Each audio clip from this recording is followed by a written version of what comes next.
புலிவாலை பிடிக்கிறதுக்கு முன்னாடியே யோசிச்சிருக்கணும். புலிவாலை பிடிக்கலாமா வேணாமான்னு. புலிவாலை பிடிச்சிட்டு நீங்கள் இப்போ வாழை விட்டிங்கன்னு வச்சுக்கோங்க, புலி உங்களை சாப்பிட்ரும். அந்த மாதிரி ஒரு சிச்சுவேஷன் தான் இப்போ இருக்குது. ஆக்சுவலி என்னென்னம்மா, ஜனநாயகன் வந்து டிசம்பர் 19 சென்சாருக்கு அனுப்பிச்சிருக்காங்க.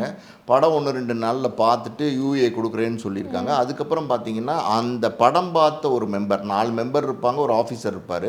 அந்த 4 மெம்பரில் ஒரு மெம்பர் வந்து புகார் அனுப்பிச்சிருக்காரு. ரீஜனல் சென்சார் ஆஃபீஸர், டெல்லியில் இருப்பார் இல்லையா, இருக்கிறதுலே டாப்பான ஆஃபீஸர், அவருக்கு வந்து புகார் அனுப்பிச்சிருக்காரு. இந்த மாதிரி இந்த படத்தில் வந்து சில சர்ச்சைக்குரிய காட்சிகள் இருக்குது, மத உணர்வுகளை புண்படுத்தக்கூடிய சில வசனங்கள் காட்சிகள்லாம் இருக்குதுன்னு சொல்லியிருந்ததுனால அந்த புகாரின் அடிப்படையில் பார்த்திங்கன்னா ரீஜனல் சென்சார் ஆஃபீஸர், டெல்லியில் இருக்கிற ஆஃபீஸர் பார்த்திங்கன்னா இந்த சென்சார் சர்டிஃபிகேட்டை கொடுக்க வேண்டாம், நிலுவையில் வைங்கன்னு சொல்லியிருக்காரு. ரிவைசிங் கமிட்டிக்கு அனுப்புங்கன்னு சொல்லியிருக்காரு.